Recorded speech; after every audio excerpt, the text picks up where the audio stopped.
Thank you, Catherine. So as Catherine said, my name is Mark Dewey. Most of y'all know me from one capacity or another. Here we are tonight. If you want to follow along, check out this bit to follow along with the slides.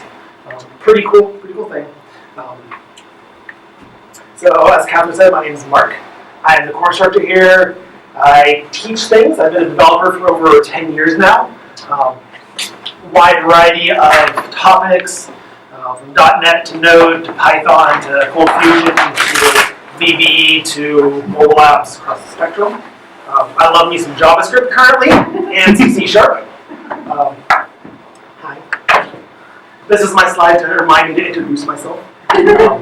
So I've been giving crash courses since I was an instructor here at the Iron Yard. I started at the Iron Yard 2 years ago, and I work on this Developers Guild. I've given maybe 2 dozen crash courses, plus a plethora of other tech talks. Like all y'all, I've seen a lot of tech talks. I've seen a lot of crash courses. I've seen really awesome ones, and I've seen some really not awesome ones. So that kind of brings us to why are we here? So this is kind of a meta talk about how to give a really good tech talk.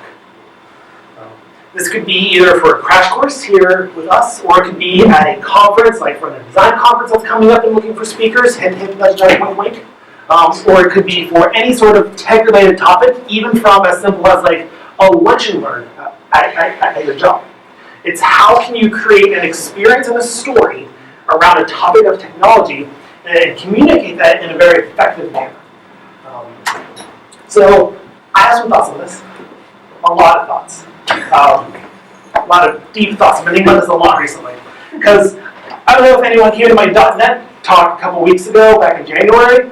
It was a borderline train wreck. Like, complete train wreck.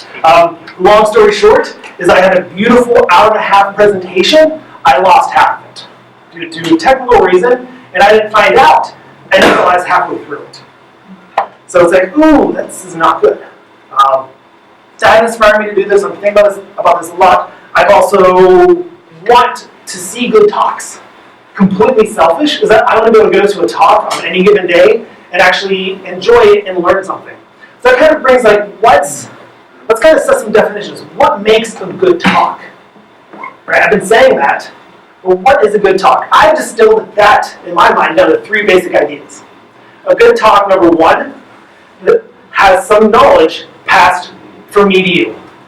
It means that you all learned something. The second part is that you feel like you learned something. You feel like you enjoy it. The third part, and probably the most unexpected, is that it feels good to me, the speaker. Because if I do my job, y'all learn something, and y'all feel good, but I think I sucked. Is that really a good talk? I mean, probably not.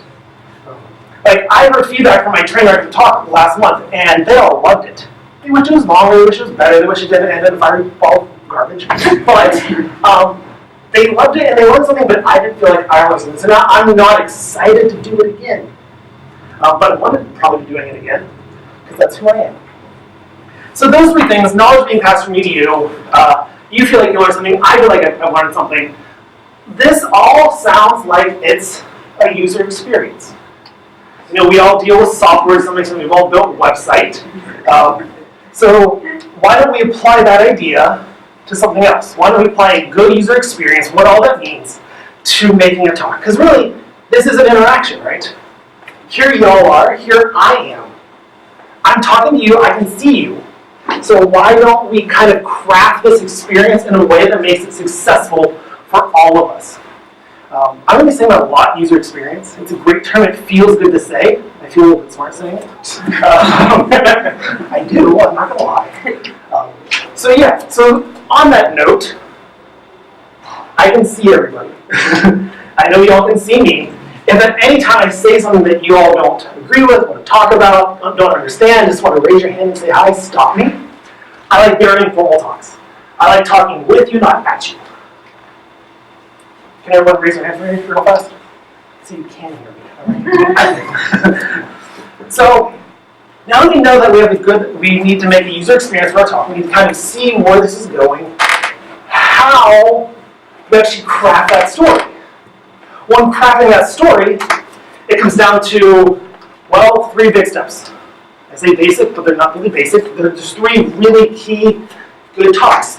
Figure out what you're talking about, develop the content, and then deliver it. Sounds a lot like software, right? We have some use cases, some requirements.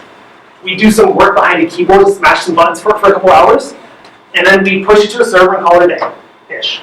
Sort of, kind of, maybe. Then we go back and fix a couple bugs. So let's kind of start diving into this. Any thoughts so far? Any feels? Any questions, comments, concerns? Good analogy. I think that's something that we can all relate to. Us all, most of us being software people. So let's figure out what are we talking about. I have to stay over here tonight because of my camera. So, I like to wander as I talk, so I'm like really restrictive. So what are we talking about? So let's narrow down the point of the talk. This might seem like it's common sense, but really it's a lot harder than you think. There's a lot of great ideas out there, like I want to do an intro to React course. I want to do an intro to Node course. I want to do an intro to C#. I want to do a blockchain course. But what exactly does that mean? What exactly does that mean? What part of React do I want to talk about? Do I want to talk about components? Do I want to talk about JSX? Do I want to talk about how to use state management? Do I want to talk about how to use hooks? No point is too narrow. I'd rather be going, oh, I run out of stuff to talk about. I need to add something to it. Than going, I have this crazy big ball of fluff that I have no idea what I'm talking about. I have a question. Yeah. Do you think it's wise to go to places like React Docs, online and get information and then build your talks around that? 100% yes. Okay. Most of the talk is try to find good knowledge and good sources of knowledge. Documentation is a great place to start. I have a deep-seated fear whenever I give a presentation or a talk that someone's going to sit in the back row, pull up their pants, sit down, and just go, hey, Mark, you're wrong because of this. So I have that paranoia. So I always try to kind of brace myself for that and go, oh, if I go to the documentation and use that to build my talk on with an intro to React, I'm going to be golden. Because I'm not coming up with my own thing. I'm using something else as a resource and as a reference. Cite what you use and everything like that, of course. Great question. So now that we've kind of narrowed down what our topics are, kind of like, oh, now we actually have a point to our story, who are we giving it to? I knew coming into this who my target audience was. My target audience was going to be somebody who knows technology, somebody who probably went to the school, someone who wants to give a tech talk, or given a tech talk, someone who wants to do this. So you're going to be a little bit technical. I can say some jargon, probably a bit informal too. I'm up here without wearing any shoes, and we're just kind of relaxing right now, and chilling, talking back one-to-one-ish. So know your target audience. If I'm at a .NET meetup, it's a bit different focus. I don't know who's coming. It's more of a public-facing thing. If I'm on stage at a big conference, I'm going to be a hell of a lot different than if I'm talking to some students at a crash course. But it's always good to know, first off, what you're talking about, who you're talking it to. I gave a talk, so 2 talks that I really like to give that I've given in the past. One is an intro to a language called F#. I don't know if anyone's heard of that, but it's the C#, it's the .NET functional language. Super cool, super theoretical, super powerful, but not for your everyday developer. I've also given a talk called BDD for non-developers. Those are 2 vastly different audiences. I had a different presentation style, a different tone, and a different posture for each one of those. And just kind of really knowing your audience. I'm not going to go into the BDD for non-developers and start talking computer science theory to them. Even though everyone can stand on theory and everything like that, they don't care. It's at the end of the day, what can the audience take away from my talk? So, what can the audience take away from my talk? Before you even start delivering content, always know what is the takeaways. Because I can stand up here and talk about stuff to include the face. But if you're not going to learn anything, or if you're not going to be able to apply anything, going back to our original 3 goals, What's the point? In this kind of situation, the journey really isn't the destination. Like the next hour and a half or hour or 20 minutes or 3 hours, whatever it takes, really doesn't matter. It's a one-time interaction. But if you can take the lessons and the ideas that you've learned here and apply to your next talk, victory right there. That is the victory. So I always like to just kind of narrow down and answer a couple questions.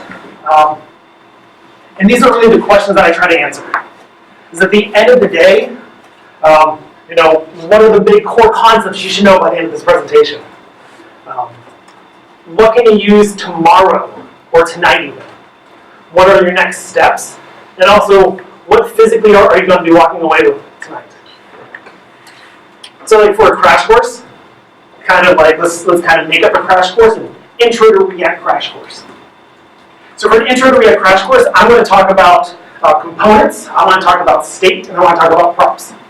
That's a really good foundation for a React crash course. I've narrowed down my topic.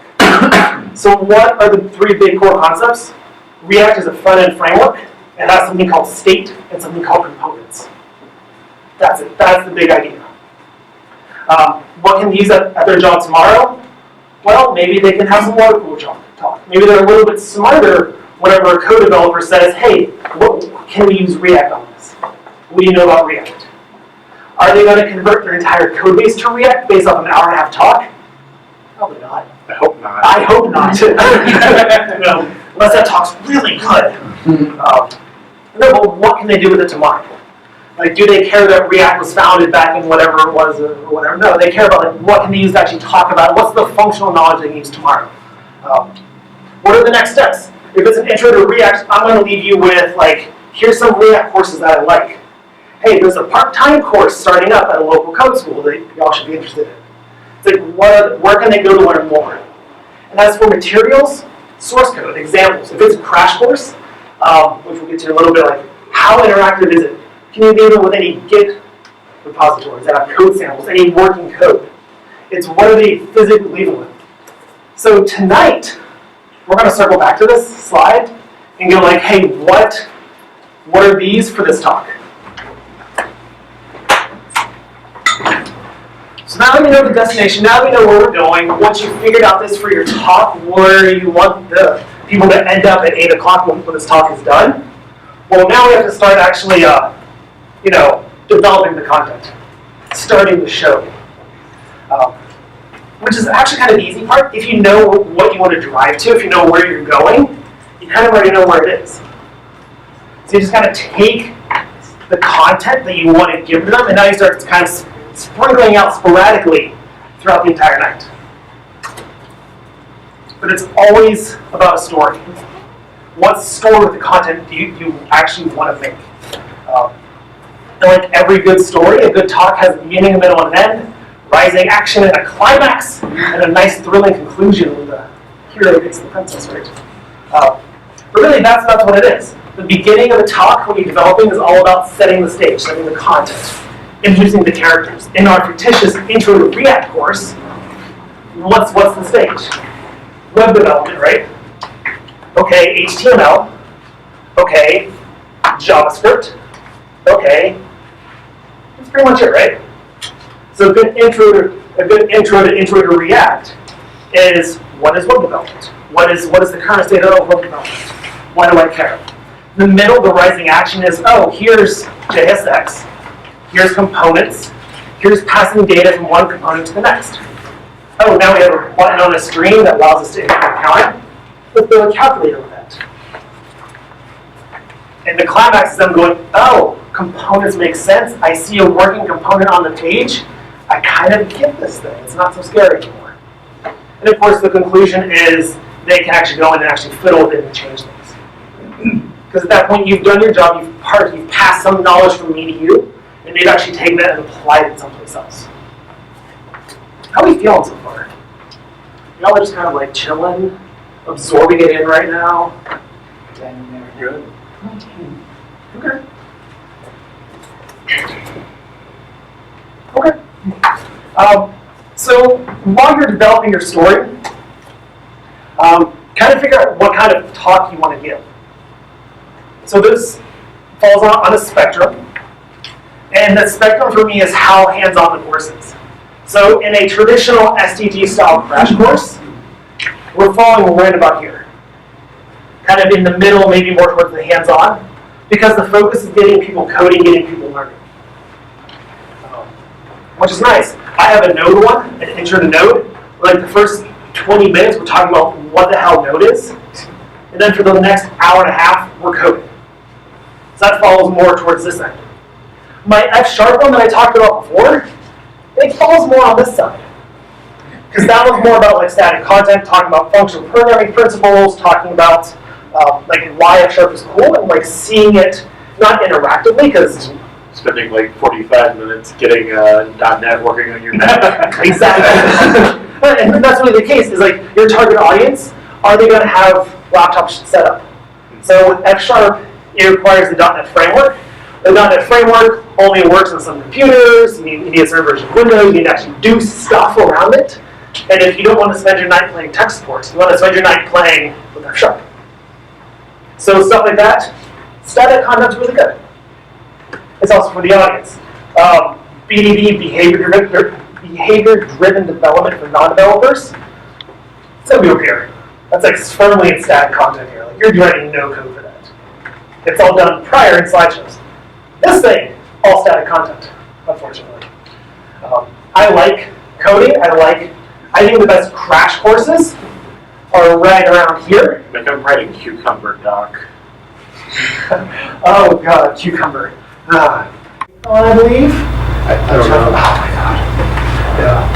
That was just a fun talk because like it was to a room full of Scrum Masters and project managers, and it was just like I was walking like the lion's den. Like, oh god, I'm a developer, y'all aren't, what's going on? So, Have you ever run crash courses like digitally, like through Zoom or Google Hangouts? like online? Yeah. No. That's one extra layer that technology could probably fail.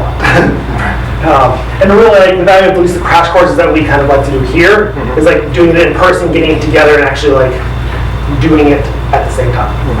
Because like, if you have a struggle and I'm working with someone else, you can ask the peers around you. Although it is a great idea. Well, maybe the host is like international. Oh yeah. Yeah.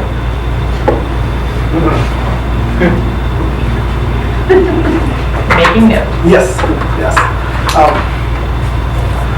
So yeah, like, and maybe, unfortunately, maybe the venue doesn't dictate how interactive it can be.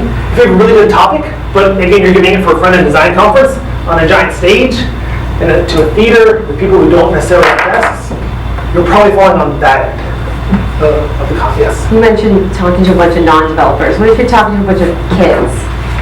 Like, how would you go about that? So super hands-on, obviously? Probably more towards here. Yeah. And have you been to the kids' class? Well, I've been through the development of curriculum for the kids class. My wife teaches the kids classes, and a lot of what she does is that she uses like REPLs, which are they're like basically things that where the code lives on the web, and also she has like basically where all of the the little fiddly setup stuff is kind of already done in a preset way, and so she allows the kids to kind of go in and do like a little bit of coding on their own, like in an environment where they don't have to run and do a lot of the like hard pain in the ass stuff. Yeah, and that comes down to like what do you want them to play in? Like kids, you need to go and take that extra like preparation to make sure they're playing in like a safer zone. But like adults, it's okay to kind of give them a bit more freedom to kind of get into those buzzsaws. Does that answer your question? Yes. Awesome. So that being said, live coding, this is always a big question. Is how much do you write code live?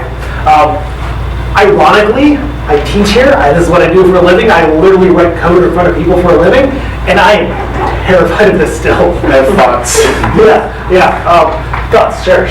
Oh, just that, I mean, it's almost always like for a crash course like this, it's almost always a bad idea. Yes. Oh, yes. Like, you should never be creating code on the fly here right now. It should always be well thought out code that you've developed a lot of times, and it's also on a second screen someplace else.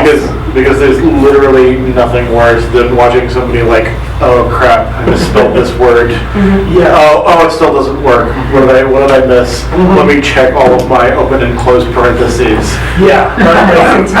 At that point, like, you're crashing and burning to an extent, but it's almost an opportunity.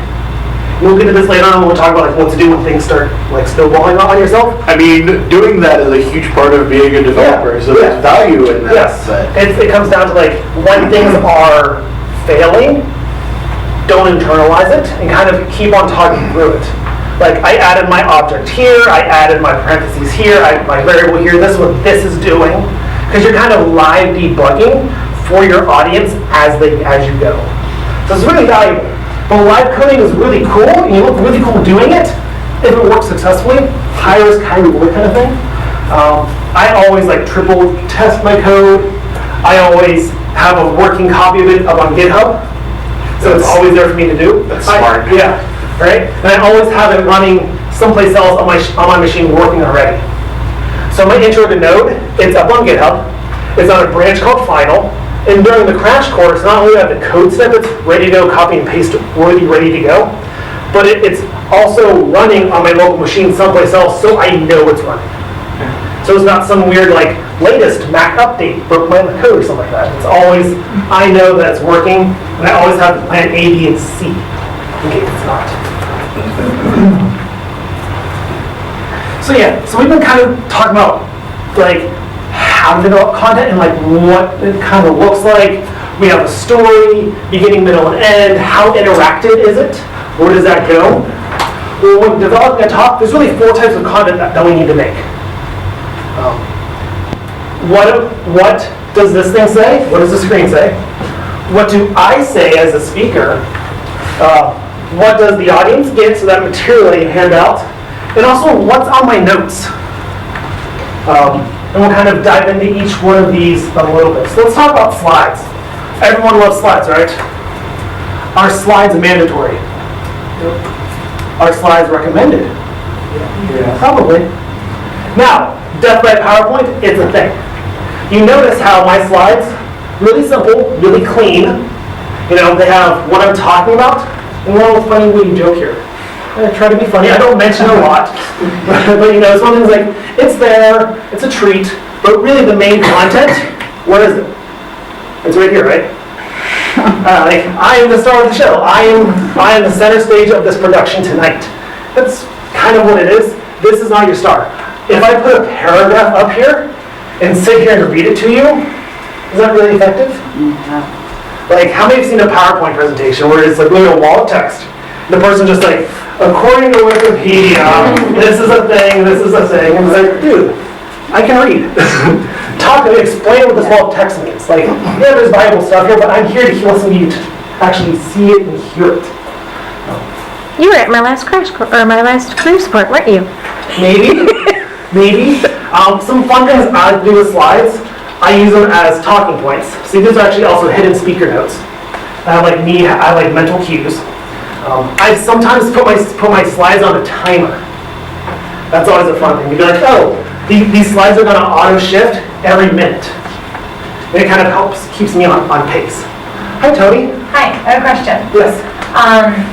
You know, I was actually just thinking to myself 2 years ago when you started, or I feel like it was more, you were so, like, one of the pieces of feedback we had was like to enunciate. And so you are so comfortable up there, you've been doing this, you're a teacher.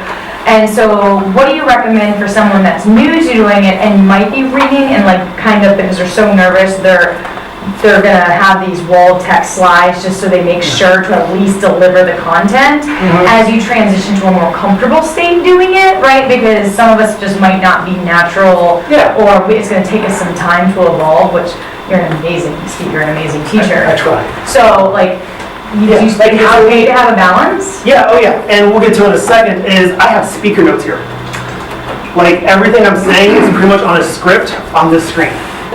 And I'll show you the screen when we get to the actual speaker note screen of like what it is I see. Everything I'm saying, I'm not talking off the cuff, but it's not very natural. It's literally like bullet point here. Keep slides simple to the point.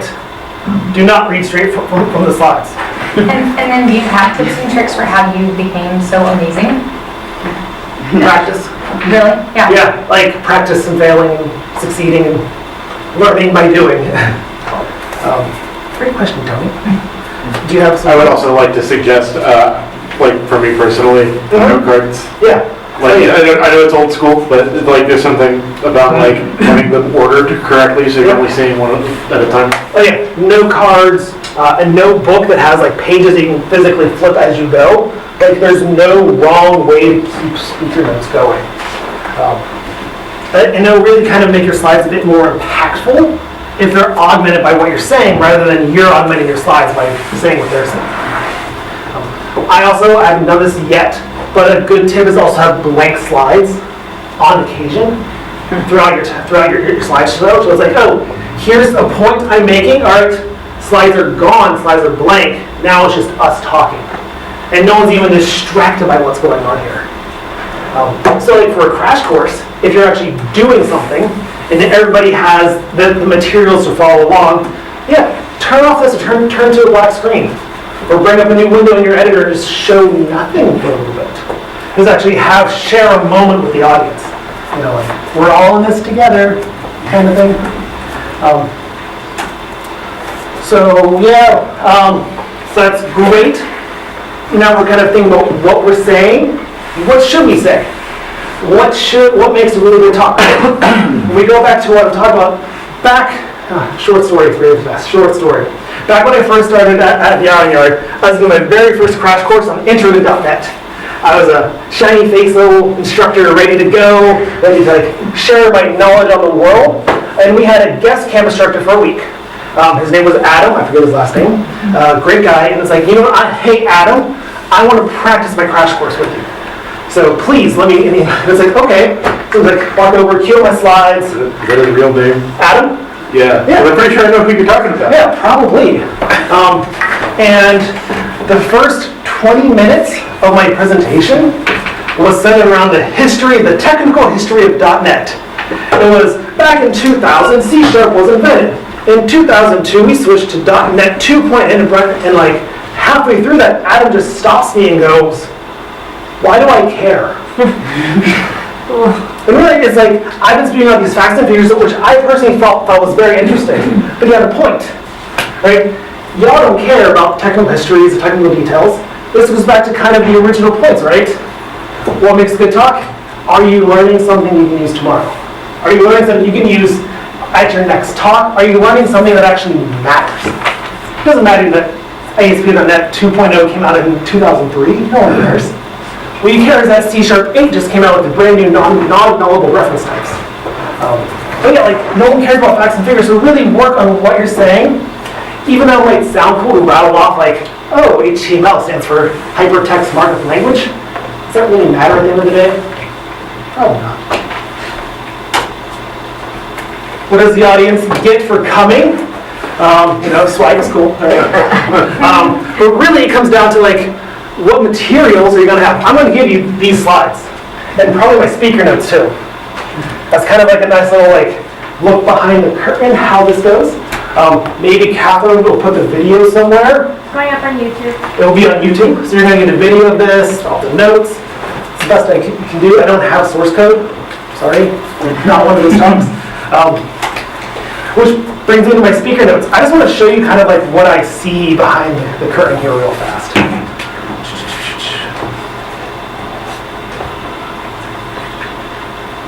Because like speaker notes are really kind of awesome. This is slides.com. This is my current slide. This is what y'all are seeing. This is my next slide, preview. And then I have my speaker notes. So the only notes I have, this goes back to what Tony was saying, was like, it's not a speech. I don't have like what I'm writing out word for word, but I'm saying on point. No one is too good for speaker notes. Fact. I like that little upcoming slide thing. Oh yeah, like It's an improvement over PowerPoint. okay, slides.com is like the shit. Sorry for the language, but it's the shit. But just to go back a couple slides even. Where's a really good one? Ironically, to the slide ones, I have a lot of notes here. This is all I said. This is kind of what it is. And this one kind of just kind of being down in a notepad and then working it into a sentence. Yeah, if you're starting out, if you're kind of new to this might be a bit more verbatim. I know people who will literally write down their entire talk, word for word, and read it from here. Like, that's not the worst thing in the world. It might sound a bit robotic, it might take a little bit of practice to kind of get the delivery of it down pat. But if you're reading most of what you're saying, just because you're afraid of public speaking, like that's okay, you're still getting up there and you're still practicing it. Yes, I mean, just that, like, everybody has a different style as a speaker, and you just gotta have to get out there and do it and figure out how it's gonna go for you. Oh yeah, but like, no one's too good for speaker notes. The best speakers in the world always have notes somewhere. Whether it's hidden in their slides, cards, or like on their phone or something, like they all have them. So, back to the main show. Because delivery. So you've made your content, you know what the audience is getting, you know what you're saying, you know what you're doing, you know what they're coding, you have all your code samples that are working, ready to get repo. And then you make your PowerPoint or slides.com or Google Slides or whatever Mac users use. It comes down to the day of how do you actually do the delivery. Like, because giving it is like about half the battle. It really is. Whatever it is, the first step is to just relax. It's find out whatever helps you relax prior to this. For those of you who know me, I like to go to coffee shops. I also like to take walks. So before this, I was sitting in a coffee shop practicing to make myself feel better. But then I went for a walk around the block, listening to my favorite jams, kind of relaxing. But that's what I do. Some people like to go cold. Some people like to listen to death metal to get in the mood. It's whatever you want to listen to, but it's whatever you want to do. Just kind of know, like, you know what? For the next hour and a half, I'm going to be talking in front of people who want to listen to me. At some point, and I really am so shocked, at some point, y'all made the choice, the conscious effort to come spend the night with me. Like, that feels good. Not only because I feel loved and wanted and everything else, but it's, I know something, and this kind of reaffirms that I know something that y'all want to hear. No matter what that is, y'all want to be here. Which is good. Which is good. No one's there to get you. Like, my fear of someone in the back going, "You're wrong, Mark!" Like, no one's going to do that. No one comes to a tech talk just to be that guy. But whatever gets you in your zone is good. So during your delivery, you're going to get there, you're going to plug stuff in, you're going to get going. Be sure to you're probably going to be excited. I always am. Be sure to always stop and get everyone on the same page. I've seen way too many crash courses and tech talks where people assume that everyone knows what they know. This goes back to writing that story of your talk. Write a really good intro. Have you ever tried watching Game of Thrones starting in the middle of it? That's crazy. Or your favorite sitcom or your favorite story? If I went to the Lord of the Rings trilogy and started with the Two Towers, book 2, like, I don't know what's going on. Your audience doesn't either. It's always good to remember to get everyone on the same page. That's why my first 2 slides in every talk I give are, "Hi, I'm Mark, here's my story," and what are we doing here? What are we talking about, and why are we talking about it? It's always setting that stage for us to have a productive and thoughtful experiment called a crash course. How are we feeling? Good? I like it. Pacing. Right? How do you know how much to give? How do you know where you are? What's going on? Like, how do you see? How do you know that? Pacing is really hard to do, especially for a talk that you've never given. I've never given this talk before. This is a brand new talk. Spoilers, there's about 32 slides. And I have an hour and a half to get through those slides.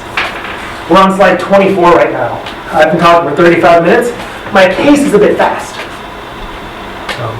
So like, now I know that I'm making nothing up going, okay, maybe I need to spend more time on some slides. Maybe I need to rearrange something. Maybe I need to talk about something a bit more. Or maybe I need to add more slides.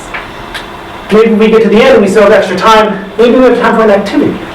Maybe we have time for some Q&A. there's some audience interaction. Gotta love that, right? But really, pacing is really important because you don't want to build a beautiful presentation and then be done within 10 minutes and go, well, thanks for coming. My presentation was shorter than a cup of coffee. But on the flip side, I only got through a third of what I wanted to say.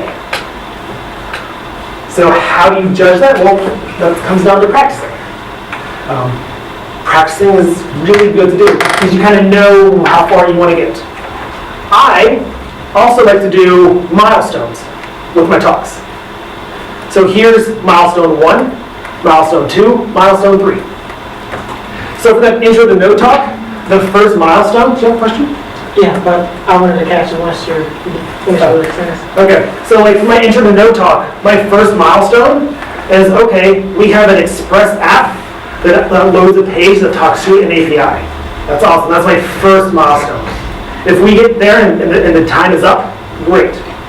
But if we get there and we still have an hour left, well now we're going to filter the search results. Oh, we still have time, now we're going to style it. Oh, we still have time, now we're going to add some JavaScript. So I have these like almost different variations of the exact same talk, all built off from the same starting point. So that's a little tip to kind of combat the pacing. What would you recommend for us when it comes to engagement with your audience to prevent you from, I guess, your pace being offset or delayed? So like if like we start having like a good conversation about a point, I will always disrupt the pace for my talk to have a good conversation with the audience. I'd rather cut some slides short towards the end and kind of brush over some topics and have a really good discussion with somebody. So if this interaction takes 10 minutes, like, great, awesome. That's important to us. That's more important because that furthers all 3 goals of what makes a good talk. Is that you're curious, you're interacting, and we're sharing knowledge. Cool. Great question.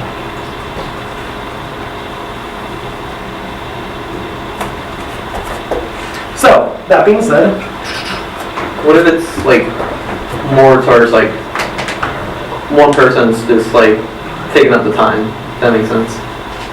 Like if it's a big audience and one person's yeah.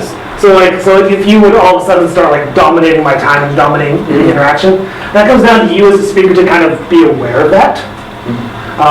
And at a certain point, you have to go, we can talk after. Or that's a discussion that I'd love to follow up with you on. Don't just always go, shh, stop talking. It's always, hey, that's awesome and great for the question. Please follow with me afterwards. I think that's a better one-on-one question. Because yeah, like at a certain point, your question's great. Maybe your follow-up 2 or 3 questions are also good because someone else probably has it. But after a while, it's like, maybe you're talking about your own development server with your own production bug, like you're kind of talking about my own life experience and the talk I gave last week at Sunkers.js. I was like, I don't care, dude. I don't. They don't care. Can you literally debug my work program? Yeah, like that's happened where it's like, I have this bug that I need to talk about to someone. It's like, great, come talk to me afterwards. Because remember, like, y'all here are for me. This room is kind of mine to command right now, right? Like I'm standing up here, when I walk over here, I have 12 sets of eyes following me over here. I walk over here, y'all over here. Remember, like, this is table flip. This is the stage. Y'all here for the stage, so you're in control. Yes. Okay, as a student here at SDG, we have capstone projects coming up, so I didn't know if it was appropriate to bring it up as it's a tech talk, but like, is it appropriate to have this interaction during presenting your project? So do you encourage that? Yeah. Or do you, instead of us just blowing through it and saying, talk it afterwards, or? So that's a different kind of like know your audience and know your venue. So for demo day, your audience is going to be people inside of the community, but your venue isn't going to be like a formal talk. It's going to be like a science fair style show. So it's going to be very informal. You're not going to have like set slides, set rehearsal, or anything like that. But you know in your head, and we'll help you with this, you'll know the story of your app that you want to give. You're like, here's my app, here's what I built, here's why I built it, here's what it does, let's see it in action. And that story, you're going to have so many different variations of that story. And once you're done with demo day, like, you'll know it inside and out. So all these topics and principles still apply, it's just a smaller stage. The stage isn't a room, it's a interaction right here. Yeah. And those of us who have gone through demo day definitely have advice to offer on that. So Okay. we're all on Slack, just hit us up. Yeah, you got the alumni Slack. Great. That's a good resource. It's a great resource. Whenever we get to later on, it's like resources, peers are really good for resources. I will say that back in my day, we actually had to give the presentation at demo day. Yeah. Yeah, like all the way up through cohort 4, 5 or 6-ish. Like people actually had to stand up here and give like a 5-minute presentation of your app. It was like 15 because there were only 8 of us. Yeah, yeah. Then we switched to a demo day, a science versus valid is so much better all around everyone party the entire time. I mean, we've kind of been talking about like interacting with the audience, right? How do you control that? Well, it's like, this podium gives me power. Like, it feels good to stand behind a podium. If you haven't done it before, try it sometime. Yeah. If I'm not up here, feel free to come up here and go, yeah. This is my house now. But really, like, take a deep breath. They're here for you. And really, if you do have some unruly person, like, meetup organizer should step in and kind of help you out there. We usually won't get those inside of meetups. But interact with the audience is really cool, right? We're chatting, you're asking questions. That's awesome. Encourage that. Remember when I started, I stopped. Everyone would raise their hands, say, hey, if you have a question, feel free to stop me. That is me setting the stage for a very interactive talk. If it's a lightning talk somewhere like Suncoast JS, like, I'm not going to set that stage. And if you're not comfortable with that, if you don't want to answer questions during, that's okay too. So like, I'll answer all questions at the end. We've all heard that line before, right? It's okay, like that's how comfortable are you with answering questions on the fly like that. Maybe you're like, oh, I need to have my slides, my cards, and my timer all right here, and I'm going through it. Here's my rehearsed practice show. And then at the end, I'm going to ask questions. I'm going to answer questions. It's all about how you want to present with yourself. And it's always good to, if I didn't know the room, I would start out like, oh, has given a talk before? Who has not given a talk before? And kind of gauge the audience. I know most of you already. So like, I kind of know like your experience level. I know most of you haven't given a talk yet, but should give a talk in the near future. Not to make any suggestions to people. But it's like, so I know you're relatively fresh. But if I'm giving like an intro to React talk, I want to know who's done React, who hasn't done React, who wants to do React, who's not a programmer. Because then at that point, I can kind of weasel my way and kind of like add some fluff. And if things go wrong and someone knows React, they can help me out. I've now targeted the people that know things and I can ask for help. So if my code ever breaks, which it doesn't break a lot. Questions, thoughts about audience interactions. Also, you notice as I said questions, everybody froze. If I go, does anybody have any questions? No, everyone's going to go, do I have questions? I don't know, do I have questions? They're all questioning when they have questions. They've lost whatever questions they have.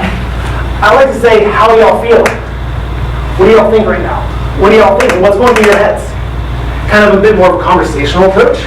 Does that really spur someone to go, I'm thinking about this? Because even though, yes, they have a question, they're not thinking it's a question, I should raise my hand and ask a question. So if I ever say, do you have any questions? I'm not really looking for questions, I'm just offering questions. But if I'm saying, do you have any feels or how are you feeling? Like, I'm looking for some interaction there. I'm kind of fishing, and I know what I'm putting on my lure and what I'm not. Not only interacting with the audience is asking questions, but it's also reading the room. So reading the room is reading body language and having tuning with your empathy feelings. So how are we all feeling?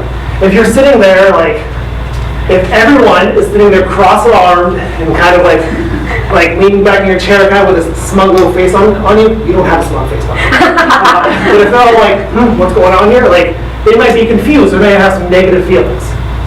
It's always good to kind of slow down and pick up on that. If everyone's hard at work on their laptop not paying attention to you, there might be a reason for that. Are you saying something relevant? Do you care? Are you stuck rattling off some random facts that no one cares about? And how can you really bring them into question?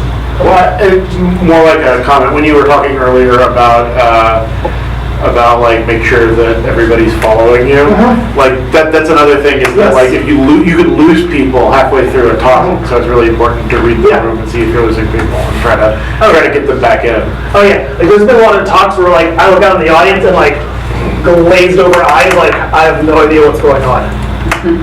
So it's like, okay, let's adjust. Let's go back a few slides.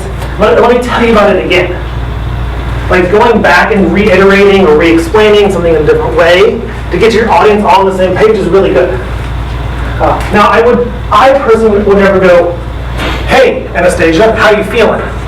Because that's very accusatory and putting her in his mind, making her feel uncomfortable. But, you know, I can kind of read the room and go, how you feeling? And that's a different kind of like, because I might just do a generic, how you feeling? And someone else might answer. So if you know like some people are troubled, some people are having, maybe not following along with you, like there are ways to kind of coax them out. And it's all about getting them to try to interact with you at some point. How are you feeling? Now that we know that I'm watching your body languages, everyone's changed their body language a little bit. It's actually kind of fun. So, that being said, oh man, what slide am I on? Nope. I went the wrong way. I meant to go back a couple slides, but I went forward a couple slides. Yeah. And that comes down to like, what's my stage presence like? So you notice that I'm usually standing up here, I'm talking, and my shoulders are kind of up, I'm out, my arms are out, I talk with my hands sometimes. I like to move around and talk.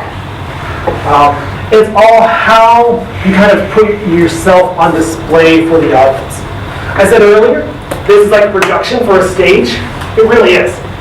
That's how I go think about it. So you're here to be entertained for an hour and a half. Yeah, entertainment's educational and learning, you're getting something out of it. But really, like, I know you can see me, you're judging me, consciously or not, about everything that I'm doing. So if I stand up here, like this, and I'm talking to my screen, you immediately have an impression of me. That might be a good one or a bad one. But it comes down to like, how am I standing on stage? Typically, I like to say, you know, feet a little bit apart. I do this a lot. I like twist my legs and kind of like do this weird kind of princely thing. You know, that's just a weird thing I do. But generally, feet together, don't move too much. Shoulders back, arms out. Very relaxed position. This gives me a good stage presence, a good kind of like, everyone's looking at me, I've commanded this room now, or because I'm standing like this. Now if I like kind of like slump my shoulders, slouch them down in, stand like this, like I'm smaller now, right? This is just like public speaking 101, is how can you stand up here and look like you're supposed to be here? So not only physically like posture and everything like that, but it's also, well, what do you wear? Shorts and a t-shirt, no shoes, hair, and my hair is pulled back. This is pretty much status for me for a crash course. I always like the phrase, my favorite phrase in the professional world is probably informal does not mean unprofessional. So I can stand up here and maybe informal clothes, but be a complete professional about the entire experience. I could be up here, I don't recommend this, do not do this. I could be up here in sweatpants with holes in it, and my old favorite t-shirt that I used to relax a lot on the TV, and still be completely professional. I wouldn't recommend doing that, but there is some sort of like limit to how you want to present yourself. You look like you want to say something. No. Okay. You were like, I like sweatpants. Yeah, and that's fine. Some people like to wear sweatpants, but there's always some sort of like formality that you have to do. We always say to people, hey, dress how you want to present yourself. That's awesome, it makes sense. You want to work for a cool startup, you know, dress like you want to work for a cool startup. That's fine. But there's always some limit to that. Especially when you're getting up here and talking about something. You notice I'm wearing an SDG shirt right now. Like, I'm branding myself. And that's great, that's awesome. You don't have to, but be conscious of what you're wearing. Walking too much. Eye contact. You notice I made eye contact with, I think, most of you. And I'm sure by now you've noticed I've met a few people that I keep on coming back to with eye contact. I always like to find a handful of people and like, oh, I'm going to jump from here to there to there to there all night. And like, that's my thing. I also like talking to the back wall. Right now I'm staring at that back crack right next to Dylan. But no one knows that. They just see me projecting back to the back of the room. So everyone up here thinks I'm talking to someone in the back, and someone in the back thinks I'm talking to someone else. Some people don't like eye contact. Like, eye contact makes people nervous sometimes, and that's okay. There are ways to actually get around that. Find some objects in the back that are far away, a bottle, a hat, a laptop, and the top of the cubes. And then you rotate those. Don't just kind of stare at a place. Like, I'm not going to go like, okay, I'm going to give my talk to that bottle the entire night. I'm here, and I'm here with that bottle. Because people will pick up on that. But if you find a nice couple jump points, kind of change it up a little bit sometimes, that'll be so much better to help you kind of being up here. So physically, stand tall, stand proud, eye contact, don't move too much. I think I move too much. I do. I really think I walk way too much. I'm trying to stop that, but it's almost like a nervous tick. See, I'm doing it again. I'm literally like walking in place. That's something that I'm trying to work on right now, is by doing that. But it's not only like physical, but it's how I talk. This is really informal talk, right? Making weird jokes, making dances, saying pretzels, stuff like that. That's great. Informal audience. If I'm on stage, I'm talking differently. Swearing. I've said some swear words tonight. We're all adults here. It's okay. That's part of the style that I use to talk sometimes. Especially for an informal talk like this. I swear in class sometimes. I probably shouldn't. Tony and Catherine didn't hear that. But it's one of those, like, that's part of my presentation style. Know thy audience. We're all adults here. We've all heard bad words before. That's okay. But if there's like kids in the back row, probably clean up your language a little bit. If you want to be a more professional person, clean up your language a little bit. Just kind of be really conscious about those words. Thoughts so far? With that in mind, humor. It's always fun to be funny. Everyone likes a funny talk. Humor is a great tool to kind of getting everybody to loosen up. 100% recommend it. I love doing it. I love seeing it in presentations. Remember, you're not a stand-up comic. You're not there to go, what's the deal with airplane food? That's not what you do. Like, if you're up there trying to crack a joke after a joke, and it might fall flat. That's not a good thing, and I'm not there to laugh. I'm there to learn. The other thing is that if you watch conference talks, it's almost like there's like a formula joke at the beginning. Yes. Don't do that. Yeah. Don't do anything that looks like it's a formula. And this is kind of where like the more rigid people are kind of at a disadvantage of the more fluid people. Because like, I know I'm going to make some wisecracks up here. Like that whole airplane food, I didn't plan for that at all. That just kind of happened. It's a more off the cuff kind of thing. But if I'm up here all nice and rigid, really nervous, and I'm not making those jokes, that's still okay. There are other ways to introduce humor into your slides, or into your talk. Slides being one thing. You know, put a funny picture up here, and someone's going to chuckle on that, and that's great. What kind of humor should you use? Well, I like dad jokes. Dad jokes are really funny. Cat pictures, puns. Pretty much good, wholesome, clean fun. Should it be in a Disney movie? That's how I look at it. If it's in a Disney movie, it's probably okay. That means it's rated G. You know, I'm not making crude jokes about certain acts at certain places. That's not inclusive, that's not diverse, that's not a good thing to do. And besides, you don't want to be that story the next day going, hey, did you hear Mark said this at a crash course last night? Oh, that's not good. I don't like SDG anymore. Those things can snowball out of control really fast. So just keep it clean. Again, bad jokes and cat pictures. Cannot go wrong with that. And one thing that I like to kind of mention, this is from our own instructor, Gavin. He has this thing, he does improv, and in his improv team, there's this idea of you punch up, you don't punch down. So punching up is this idea that you can make fun of, and the butt of jokes can be people who have more power than you. And you should never punch down, make fun of people who are at a disadvantage than you. They're part of a group that's usually already put down a lot. So like, maybe that funny joke about a priest or rabbi and a black person going to a bar is probably not the best thing to say up here, kind of thing. But a picture of a cat falling off a tree, beautiful. As everybody knows, cats are all powerful. Oh my God. Right, when you make fun of cats, you're always punching out. Yeah. So just kind of be conscious about that and introduce the appropriate, correct type of humor. Just developers, we're looking to learn about something. Other than just now what I did, have you ever been actively heckled? No. No? Nope. So how I deal with hecklers is that I'll laugh and then walk on. Hecklers thrive off of attention. So if you keep on doing that, keep on saying, yeah, and I keep on responding to you, like that's gonna make you wanna do it more. And I don't want that. So I'm gonna walk right past you. So like that's really what it is. Just kind of ignore them. And they'll stop because they're not getting attention.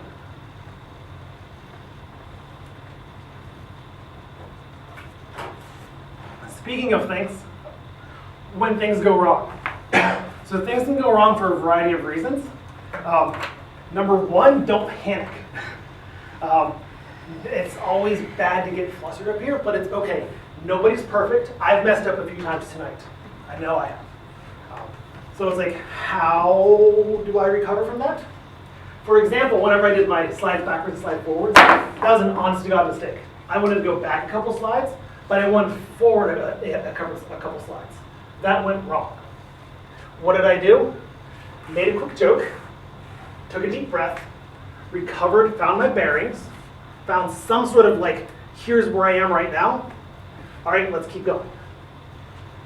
A lot of the times, whenever people make mistakes, I've seen people like kind of like, oh no, my code didn't compile. Oh no, my laptop died. Oh no, I forgot to say something. I went to the wrong slide, and then just crash, burn, and shut down.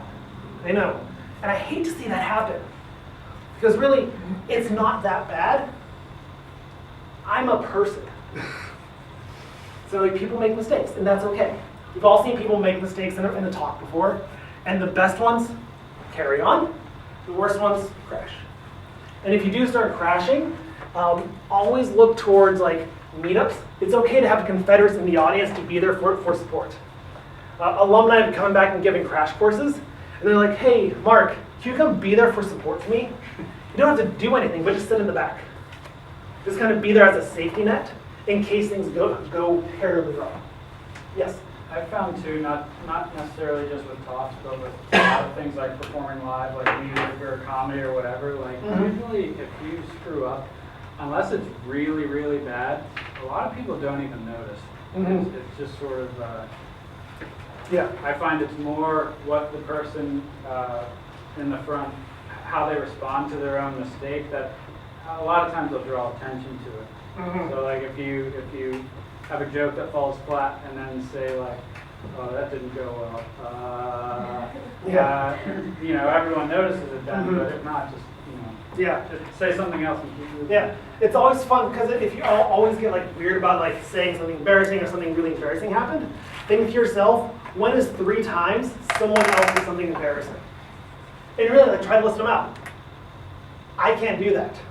Like, I'm sure people have done embarrassing things around me. I know for a fact they have. I don't remember them because I don't care. It's always saying like, oh, I did this embarrassing thing today. No one else is going to remember it, so why should I make a big deal out of it? I'm going to find my footing, find my ground, find my slides, my speaker notes, my line of code, and keep soldiering on. So crash courses, things will go wrong. Things will go wrong because in a crash course, you have audience interaction. If this was a traditional coding crash course, y'all would have your laptops open, following along. No doubt there's going to be a computer that doesn't work. What do you do with that? Take time to fix it. No more than, I say, 2 minutes. Be like, maybe it's a quick thing, maybe we need to install this thing, restart. If that doesn't work, find a good enough solution. So that's another place where having Confederates in the audience Yes. helps. You can get somebody who is also knows what they're doing to like go around and help people with the technical Yep. support Yes. angle. And even like put people in groups and be like, hey, here's Gabe, his computer's working and he's following along, why don't you two work together? Like, that's okay. It continues the presence, it kind of puts the problem to bed, and everyone's still involved and everyone's still there. So it's all about like, hey, how can we do better? Remember this, just like Toby said, there's rarely showstoppers. So like, if my computer would fry right now, yeah, that would suck. I lose my slides, I lose my notes, my spacing, and everything like that. But I can still finish the talk. You know, I can go to my phone, bring up the last like 4 slides that I have, and kind of call it a day. You know, is it going to be the best? Probably not, but it'll be okay. I also know it's 7:45, so I saw Catherine check her watch. Oh no, it's because my security cameras keep pinging my watch. Gizmo. My husband's walking my dog right now. Aw. So yeah, so like, it really is kind of like, take a breath. It's got to be okay. We're all here for you. So, all of this sounds fine and dandy, right? We have stories, we establish a story, what are we talking about, what are we doing, what's our beginning, middle, and end, what's our rising action, what's our climax, what's our takeaways for the audience, what can they use tomorrow? That's all fine and dandy, but how do I get better? How do I give a really good tech talk? My easy button? Practice. Dwight Eisenhower said this. But planning, yeah, for some reason that sounded wrong. But planning is everything, the plan is nothing.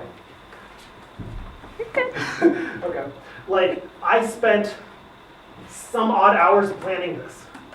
I've been thinking about this for a couple months. We got serious about when? Beginning of January? Planning this out. Don't tell Catherine, I didn't start working on it until Tuesday. Don't tell Mark, I kind of assumed. Yeah, like that's the thing. Like, but planning, this thing has been stewing in my mind for months. I've been planning it, I've been practicing it. To myself, to my cats, to my car, to my ducks, to my wall, to my laptop, to everything, just to kind of like get this kind of working. And it really is practice. Like I said, cars are really cool. Your commute home, you commute to work, like you're by yourself in a car, in a vehicle with no one around you that cares what you're saying. So why not practice what you want to say then? Why not actually go through your talk? You have a set time. It's like, oh, here's what I want to say, here's what I want to say, here's how I want to say it. I want to work on this. I like pets. I like talking to pets because they're comical and cute and fluffy, but also gives me something to look at. Something to try to maintain eye contact with a cat that's walking around the room. Like, get back here, Hosei, please. And really practicing in front of your peers as well. Ask for feedback. If you're giving a crash course next week, hey, go to your peers at work and go, hey, I want to do a lunch and learn where I give you my talk. I want to give my talk to you. That will kind of help get the practicing down. And really, camera, that thing right there, yes. You, camera, that's really important. Record yourself. I'm going to take this footage and like scour over it and go, I like this, I don't like this, I like this, this felt good, this didn't flow, and kind of reiterate on it for next time. So you can just set up your phone like the corner of your couch and just talk to it for an hour, that's fine. You're not that crazy. And like you can kind of guarantee if you went to Black Crow across the street between 5 and 6 today, I was there in the corner talking to my laptop, eating my gluten-free vegan donut that was delicious for dinner. I know, delicious. So like, yeah, like that's practice, practice, practice, and also doing it. You know, Tony asked me how I got to be where I was today. It's because I gave talks. I failed, I learned, and I iterated and made changes. I did it and keep doing it. So your first one's probably gonna be rough. Just disclosure, your first one's going to be rough, but your second one will be much better. I think it was Jake the dog from Adventure Time. Sucking is the first step of being good at something. Like, for you to be good at something, you have to fail at first. So, that being said, you know, hi. What are we thinking? What are we feeling? What's going through our heads? Dylan. I have a question. Besides death by PowerPoint, do you have another pet peeve when you're seeing a talk? Yeah. Whenever someone's sitting behind their laptop, like this, and literally looking at their laptop the entire time and talking to their laptop. Like, okay, this is great. You can talk to something 2 feet in front of you. But if you go back to like the 3 key parts of a good talk, all of them revolve around audience interaction. And even if like eye contact makes you nervous, like I said, like look at something that's not a person. Just kind of at least pretend to acknowledge us. Because like I don't like it whenever someone's like not acknowledging the audience at all. It's not like some magical wall right here. I know you're there. I can reach out and touch you if I wanted to. You know, but it's like, hi, I'm here, I exist. Engage me a little bit. Do you have a pet peeve? Turn that around on you. Yeah, when someone's like pretentious. You know what I'm saying? Like when someone's too much, it's like we're all here trying to gain something. We're all here, no matter like what level that we're at. And I think it's really obvious when someone's like showboating, and when someone like actually cares about, you know, disseminating information. Yeah. I recently heard a phrase. Apparently, Steve Jobs said it. It's stay hungry, stay humble, and stay smart. Some variation of that. But stay humble. You know, you're not the bee's knees. You're not the cat's pajamas. Stay hungry. You always want to keep learning. Always want to keep improving yourself. And stay smart. Not book smart, but almost like a street smart, a person smart. You know, like empathy, work with people, be able to work with people around you. So that's humble, hungry, and smart. It's a really good motto to kind of live by. I think it was a really good talk, Mark. And I'm sure that everybody benefited from it. I think the people who really needed to hear it are 90% of the speakers at every tech conference I've ever been to. Yeah. Yeah, like this is like, no, everyone wants to give a tech talk. No one ever talks about how to give a tech talk. So it's like, how, like, can we produce some sort of framework, some guidelines, some user stories, and kind of like, how can we make this like something useful for somebody? Yeah. That was a good segue to what I was thinking. Why is it good that developers should be able to talk like about technology? So it's all about communication. Yeah. Like I can code for loops till I'm blue in the face. No, I can code for loops till my fingers bleed. Yeah. There we go. But if I can't express what I'm doing, if I can't like tell my co-developer what I'm doing, if I can't express to my lead what I'm doing, if I can't express to my project manager or stakeholders who are paying the bills why I'm here, or if I can't explain to my end user what's going on, like that's like super important, super valuable. Because then not only do you truly understand it, but they can understand it as well. And it's rare to find a developer that's good at public speaking.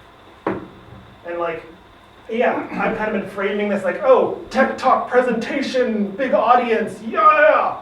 But really it comes down to like, even like you and me just kind of chatting around a laptop, like that's a little mini presentation, right? Yeah, there's no formal slides or something like that, but it's like, I'm just explaining to you what I'm communicating. There's always an end goal, there's always a beginning, a middle, and end. When you're explaining a bug to someone else, set the context. Explain what's going on. In the end, the rising climax, the resolution, is the bug is fixed. So that kind of natural story will help you communicate just in life in general. 4 hands just went up, I love it. I got the exact same time, so between the 4 of you, duke it out. Toby's being persistent. I'm commenting on something you just said. So, Good. So yeah, like it's awesome for communication and making sure that you understand it. But I found, you know, like with the blog post that we have to do, like every time, it's like, oh god, blog post, like pain in my ass. But yeah, it forces you not only to understand it better, but you actually have to learn it a little more to be able to talk about it. Like I know what I'm doing, but like in learning how to talk about it, like I found that I actually had to like use Google and like, okay, I know what I mean, but like how do I actually explain it and articulate it in a way that I really understand it? And you learn more in the process. Like the presentations we had at the end of the program, I learned a lot just from that. Like it wasn't a whole lot of information, but I learned a lot about that small piece of information. Yeah. And like, really, I'm not going to ignore the other three, but like just to kind of comment on that, how I choose a topic for a talk that I'm going to give, it's always on something that I don't know. Because that forces me to learn it and learn it enough for me to be able to talk about it. So like that intro to F sharp that I was talking about earlier, I really didn't know F sharp before. I still don't know F sharp, but I can talk about it. I know enough, I can probably write some lines of code in it, and I know roughly what's going on, and I'm good enough versed in it that if a project came my way, I could be something. But like, I learned it for that talk. It's always a good kind of motivator to pick a tech talk. Which, of the three. Just a little bit of feedback in the back of the room. You were Yeah. saying you're going to work on not moving around. Oh, I'm like, I'm like playing Pong I up here would right keep now. doing that because I'm mentally gone. Like I've been doing code cod and working on my site all day. You had my attention the entire time. So you're being animated helps. It makes I sense. agree. Yeah. In There is too much though. in your lectures, Yeah? it doesn't matter how dead I was, how worn out I was paying attention and learning in your lectures because you're all over the damn place. Yeah, I agree. Not like I'm like Lombardi all over the place. Yeah. Like, I feel like I'm like Pong, like, bing, Pong, and it's just not good for me. I don't feel like I'm doing that right, but thanks for the feedback. Susan? I was just piggying back on what you said about, or comments about why it's important to be able to, I guess, explain where you're doing tech talk. My supervisor, he mentioned, because we're required to give a presentation every Friday. Ooh. And, you know, it pains me, Yeah. because it's sort of like tech talk, you know, speak code or some, and I guess I'm starting to see the reason why it's important, because it forced me to come out my comfort zone, and he also mentioned that in any leadership position, you have to be able to articulate yourself and add what you're doing to a general audience. So that's still why it's important. Thanks for sharing. And that's awesome. Your company makes you do that. How do you think about like dates and times when you're planning? So like when to give a talk, like when is the best time? Well, fortunately for me, I have an awesome operations staff to handle that for me. And typically we do Wednesdays and Thursdays are typically the best nights. But really it's when it's going to happen. I mean, we are a code school, so we are kind of almost expected to give these kind of talks. But like really, I try to aim for meetups and for conferences so that I don't have to worry about that kind of nonsense and headache. So like I know Suncoast.js is always looking for talkers, for talks. .NET Meetup is always looking for talks. Hint, hint, you know, now we all know how to give a great tech talk. Do you have any thoughts on that, Patrick? Well, I was just writing some notes. Yeah, I was just curious as, you know, people have day jobs and things of that nature. And, and, you know, maybe Monday night is probably not the highest. Yeah, we typically try to avoid weekends. Yeah. We avoid Mondays and Fridays and avoid lunches. Statistically, our lunch crash courses are almost like no one comes to it. It's all about the evenings, and because of those amazingly awesome bridges that we all love so much, 6:30 is usually a great start time. And kind of do like kind of what I did. It's like, oh, it's 6:30. Welcome. We're going to start in 10 minutes. Make yourself at home. Because that gives a chance for the stragglers who like maybe went out to dinner and grabbed a drink or something like that, and came back late. It gives them a chance to actually come back. And hint, hint, I schedule our crash courses, so if anybody, we're open to the community too, so anyone that wants to do a crash course, let me know, I'll give you my card. Love that. Yeah. You have something to say? Oh, I mean, I had like a couple Okay, of yeah. topics ago, but I just wanted to say about giving these talks. For whatever reason, it's like a big part of the community to give these talks.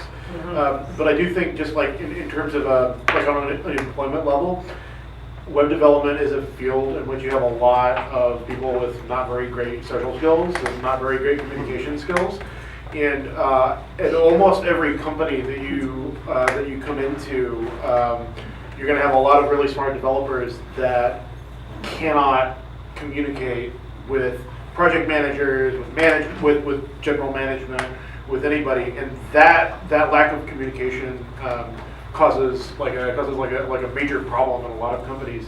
And I've found that for myself, coming from a non-technical background, academic background with slightly better communication skills, in almost every job that I've been in, like I've sort of gotten into this role where I'm the one who sort of is a go-between between the technical people and the non-technical people. And that's like a really valuable thing to be able to do, is to like clearly communicate what the code is doing, what you're working on, that kind of thing.